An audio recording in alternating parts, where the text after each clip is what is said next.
आत्मविश्वास म्हणतोय, कॉन्फिडन्स म्हणतोय, आज ही माझे जिवलग सवंगडी आहेत लक्षात घ्या. मी यांना सवंगडीच म्हणतोय कारण आमचं नातं हे खूप पलीकडचं आहे लक्षात घ्या. आज 40 वर्षाच्या सिनियर लोकांचं आमचं नातं असेल किंवा फील्डवरती आज केके सरांचं माझं नातं असेल, गोखले सरांचं माझं असेल, देशमुख सरांचं असेल, नितीन सरांचं माझं नातं असेल किंवा रोहित स्वामी सर असतील. आपले बऱ्याच नातं बऱ्याच विषय सर आहेत. चौकोनी साहेब लक्षात घ्या. हळूहळू तुमच्यामध्ये पण मी असाच मिक्स होऊन जाणार आहे. हे जे आपलं नातं आहे लक्षात घ्या, त्या नात्याला रिस्पेक्ट देऊन आज ह्या मीटिंगची मी सुरुवात करतो. लक्षात घ्या, बोलण्यासारखे बरेचसे विषय आहेत लक्षात घ्या. आता जर आपण पीपीटी जर चालू केली तर कमीत कमी तास सव्वा तास लागेल तुम्हाला विषय सांगायला. पण मी आज थोडा वेळ घेणार. आज आपण 15 वर्ष दिवसात भारताला स्वातंत्र्य मिळालं. स्वातंत्र्यापूर्वीची आपल्या भारताची अवस्था काय होती आपण तो काळ बघितला नाही, आपण भोगले नाही लक्षात घ्या. काळ पण सर अत्यंत म्हणजे वेदनादायक आणि त्रासदायक तो काळ आपल्या पूर्वजांनी ह्या ठिकाणी भोगलाय लक्षात घ्या. 10 लोक आलते, 10 लोक किती आलते आपल्या भारतामध्ये? किती लोक आलते? 10 लोक आलते लक्षात घ्या. आणि त्या 150 वर्षापूर्वी 10 लोक आले. 10 लोकांनी येऊन घेतल्या 47 कोटी लोकांच्या वरती राज्य केलं. लक्षात घ्या, 150 वर्ष राज्य केलं. परिणाम काय? ह्या 10 लोकांनी हळूहळू हळूहळू आपली टीम बनवली. लक्षात घ्या, ज्या दिवशी आपल्याला एखाद्या मोठ्या कामाला म्हणजे परिणाम द्यायचा असतो लक्षात घ्या, म्हणजे बड़े काम को जब अंजाम देना होता है तब टीम की आवश्यकता पड़ती है. हॅलो, मुद्दा क्लिअर होतोय? 10 लोकांनी काय केले, इथला सगळा परिसर छाननी केली आणि अंदाज घेतला की आपण काय करू शकतोय. पुन्हा गेले, पुन्हा बरीचशी लोक पुन्हा आली, पुन्हा बरीचशी लोक आली, पुन्हा बरीचशी लोक आली आणि असं एक त्यांचं एक संघटन बनलं आणि या संघटनानं 150 वर्ष आपल्या भारतावरती राज्य केलं. करेक्ट आहे? आपण ऐकलंय. आणि या 150 वर्षामध्ये अक्षरशः भारत लुटून घेण्यात आले. भारताला काय म्हणतात जायचं? भारत सोने की चिडिया. आज सोनं काय? आज सोनं अंगात घालायचं म्हणजे त्यांच्यात बसणार एवढं सोनं लक्षात घेतलं. आणि लुटून येण्यासाठी गाडी कोणती वापरली?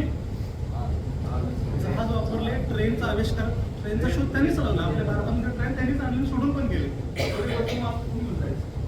पण त्याच्यामध्ये भरून भरून भरून भरून भरून भरून लक्षात घ्या, त्यांनी अत्यंत आपला भारत रिकामा केला. बरं, यांची गुलामगिरी, यांची म्हणजे जुलूम यांचे एवढे होते ना, भयंकर त्रास पाठीमागच्या पिढीला झाले. लोकांनी लाठ्या खाल्ल्या लक्षात घ्या, लोकांना तुरुंगवास भोगला, लोकांच्यावरती आज ते कर लावले जायचे बरेचसे. लगान पिक्चर बघितलं? लगान पिक्चर कुणी कुणी बघितलाय? कर लावले जायचे बघा. लगानचा अर्थच कर असा होतोय.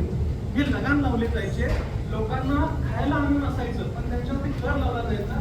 लोक उपाशी म्हणजे अन्नाच्या विना लोक उपाशी मरून गेले लक्षात घ्या. तरी पण त्या निर्दयी इंग्रजांना जरा सुद्धा दया आली नाही. आणि या इंग्रजांना ज्यावेळा भारतातनं हकलून काढायची वेळ आली लक्षात घ्या, हा त्रास जो आहे तो त्रास पाक सहन करण्याच्या पलीकडचं जाऊन बसला. लक्षात घ्या, मानसिकतेच्या पलीकडे हा ज्यावेळेस त्रास झाला त्यावेळेला ह्या इंग्रजांना हकलून काढण्यासाठी सुद्धा एका टीमची आवश्यकता पडली. लक्षात घ्या, आता ह्या स्वातंत्र्य लढ्यामध्ये कितीतरी क्रांतिकारी लढले. लक्षात घ्या, कितीतरी क्रांतिकारी लढले. आज नावं सांगू शकताय कोणी?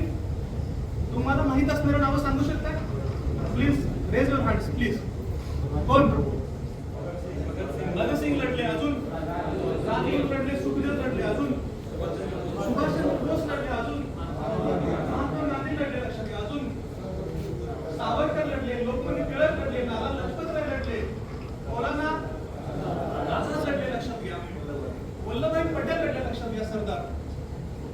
महिलांच्या मध्ये सुद्धा काही कमी आग नव्हती त्याला. ताराबाई असतील किंवा झाशीची राणी लक्ष्मीबाई असेल, जीवाचं रान केलं या लोकांनी, मरण पत्करलं.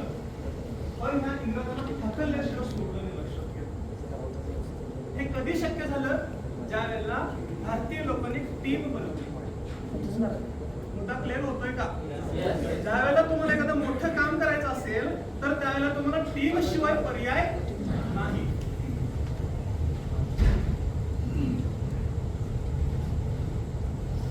आपलं ऑर्गनायझेशन देखील असंच आहे. आज नेटवर्क म्हणजे काय, नेटवर्कचे डेफिनेशन्स काय, की तुम्हाला जो माहित असलेला विषय तो तुम्ही इतरांच्या पर्यंत पोहोचवा. आणि जगामध्ये फार मोठे मोठे नेटवर्कर होऊन गेले, लक्षात घ्या. आज शिवाजी महाराज फार मोठे नेटवर्कर होऊन गेले, लक्षात घ्या. आज 350-400 वर्षानंतर देखील आज आपण त्याचा विचार जोपासतोय. आज येशू ख्रिस्त बघा, आज जगभरात त्यांचे अनुयायी. आज मोहम्मद पैगंबर बघा, जगभरात त्यांचे अनुयायी. गौतम बुद्ध बघा, आज आपण थायलंडला गेलो होतो, कितीतरी लोक ह्या ठिकाणी आहेत. आज थायलंडमध्ये किती त्या गौतम बुद्धाचे सोन्याचे मंदिर आहेत, लक्षात घ्या. म्हणजे हे फार मोठे नेटवर्क आहेत. श्रीकृष्ण फार मोठे नेटवर्क आहे, लक्षात घ्या. आज लोकांनी आपले विचार केले मार्केटमध्ये आणि आज आपण त्यांच्या विचाराला घेऊन जगाला आलो, लक्षात घ्या. अजून एका पद्धतीचे नेटवर्क आहेत मार्केटमध्ये. आज बिल गेट्सचा विचार करा, सगळ्यात श्रीमंत लोकांची यादीमध्ये एकेकाळी होतात लोक. स्पर्धा आहे, आज खाली आहे, उद्या वर आहे, खाली आहे, उद्या वर आहे. आज बिल गेट्स करोडो कोटी संपत्ती आहे. दररोजचे त्याने 100 कोटी संपवले तरी त्याच्या मरेपर्यंत संपत नाही, लक्षात घ्या. दररोज 100 कोटी संपवले तरी थोडी प्रचंड संपत्ती त्या व्यक्तीची आहे. आणि त्या व्यक्तीला एका मुलाखतीमध्ये विचारलं गेलं, ज्या वेळेला सपोज अशी काही परिस्थिती तुमच्या अशी काही परिस्थिती आली, लक्षात घ्या, आणि त्या परिस्थितीमध्ये तुमची सगळी मालमत्ता झिरो झाली आणि तुम्हाला नव्याने सुरुवात करायची असेल तर तुम्ही काय करा. तर त्या बिल गेट्सनं जो खरबोपती आहे, लक्षात घ्या, त्यांनी सांगितलं की मी डायरेक्ट सेलिंग इंडस्ट्रीपासून माझी सुरुवात करेन.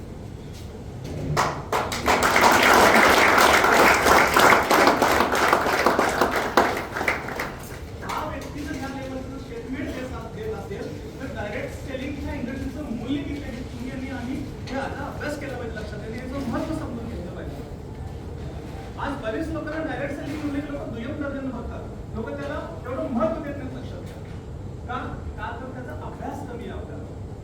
हॅलो, आवाज येते का पाठीमागे? आज अंबानी असेल, अदानी असेल, ठीक आहे, सुरुवातीला त्यांनी छोटे मोठे व्यवसाय केले, थोडा बहुत पैसा जमवला आणि त्या थोड्या पैशातून त्यांनी नेटवर्क पाहिलं, लक्षात घ्या. आज प्रत्येक व्यवसायामध्ये अशी माणसं आहेत, लक्षात घ्या, आणि प्रत्येक व्यवसायातून अनेक जण पैसा घेत नाही. नेटवर्क शिवाय शक्य आहे का? म्हणजे आपल्याला जर मोठं जायचं असेल, आपल्याला काहीतरी करायचं असेल, आपली जर स्वप्न पूर्ण करायचं असेल, एक मॅजिक फिगर म्हणतोय आपण, आपल्या कुटुंबासाठी चांगलं 15-20 वर्ष 30 वर्ष नाही, 7-7 पिढ्या पण